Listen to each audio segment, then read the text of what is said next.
Queridos irmãos, queridas irmãs, hoje, 19 de abril, quarta-feira da segunda semana do tempo pascal, iniciamos mais um dia nessa escuta da palavra de Deus, iniciando essa semana, nos deixando ser conduzidos nesse tempo forte, ainda vivendo esse tempo pascal, já nos preparando futuramente para viver o grande Pentecostes que a igreja nos oferece, essa descida do Espírito Santo. As leituras que a igreja nos oferece hoje é a primeira leitura dos Atos dos Apóstolos. Interveio então o sumo sacerdote, com toda a sua gente, isto é, a seita dos saduceus. Tomados de inveja, lançaram as mãos sobre os apóstolos e os recolheram à prisão pública.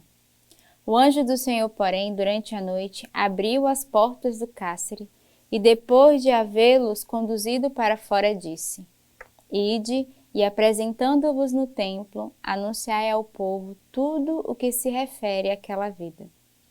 Tendo ouvido isto, entraram no templo ao raiar do dia e começaram a ensinar. Chegou então o sumo sacerdote com a sua gente. Convocaram o sinédrio e todo o senado dos filhos de Israel e mandaram buscar os apóstolos no cárcere. Mas os servos que lá foram não os encontraram na prisão. Voltaram, portanto, dizendo: Encontramos o cárcere fechado com toda a segurança e os guardas junto às portas de sentinela. Mas abrindo, não achamos ninguém lá dentro. Ouvindo estas palavras, o oficial do templo e o chefe dos sacerdotes ficaram perplexos a respeito deles, pensando no que poderia isto significar.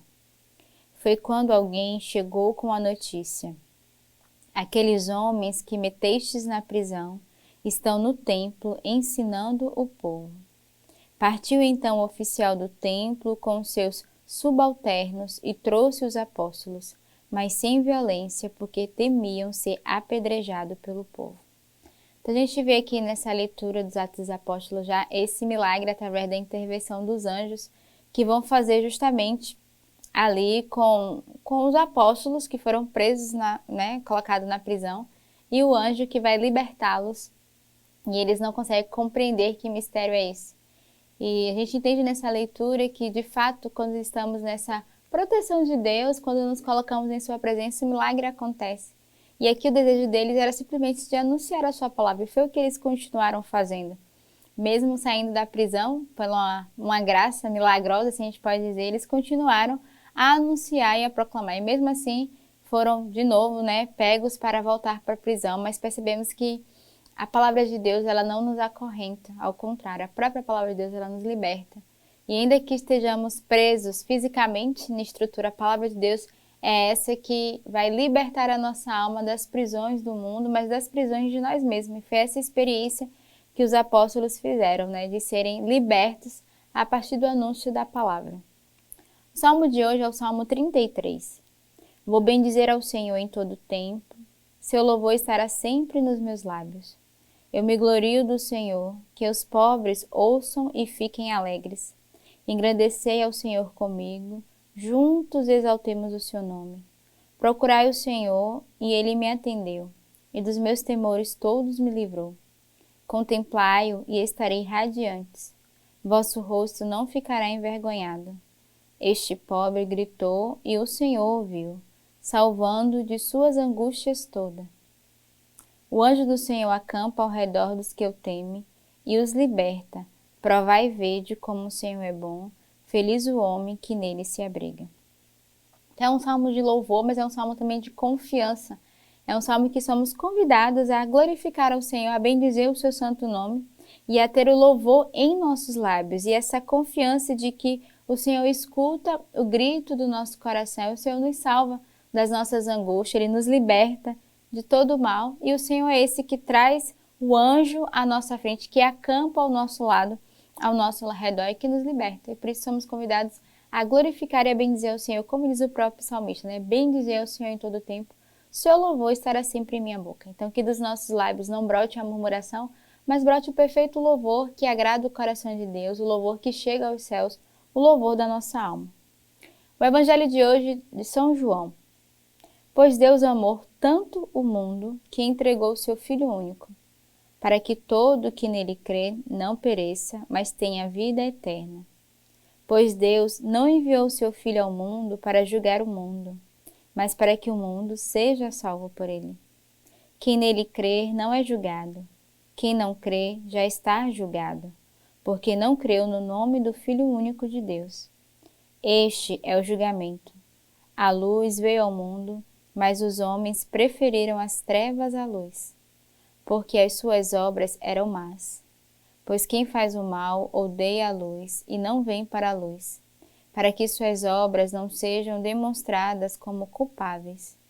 Mas quem pratica a verdade vem para a luz, para que se manifeste que suas obras são feitas em Deus.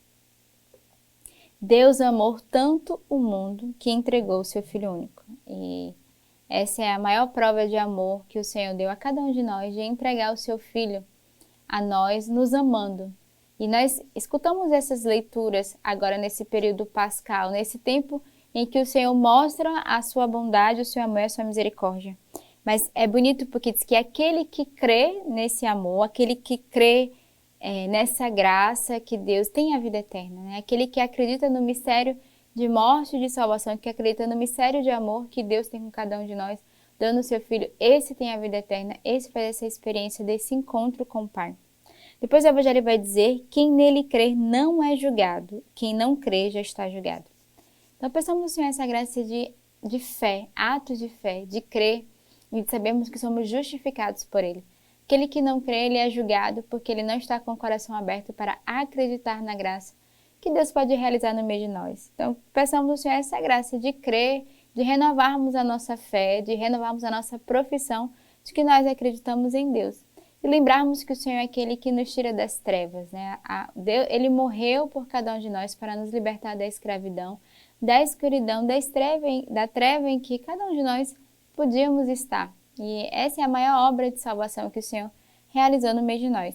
Depois o Evangelho termina, quem pratica a verdade vem para a luz, para que se manifeste que suas obras são feitas em Deus. Então pensamos essa graça de luz, de verdade, de libertação de nós mesmos, daquilo que nos oprime, daquilo que de fato nos prende, né, que nos torna cárceres de nós mesmos. E hoje a igreja também traz uma leitura patrística belíssima, que é dos sermões de São Leão Magno, Papa. Cristo vive em sua igreja.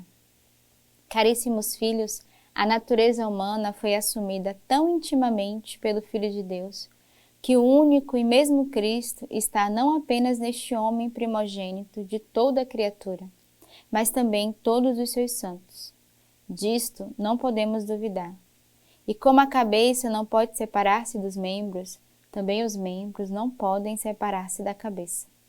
Se é certo que Deus será tudo em todos, não nesta vida, mas na eterna, também é verdade que, desde agora, Ele habita inseparavelmente no seu templo, que é a igreja, conforme a sua promessa. Eis que eu estarei convosco todos os dias até o fim do mundo. Então peçamos nesse dia essa graça, dessa união do nosso coração a Deus, na certeza de que o Senhor está conosco todos os dias, que não nos abandona, está conosco até o fim do mundo, até o nosso último suspiro, nosso último respirar.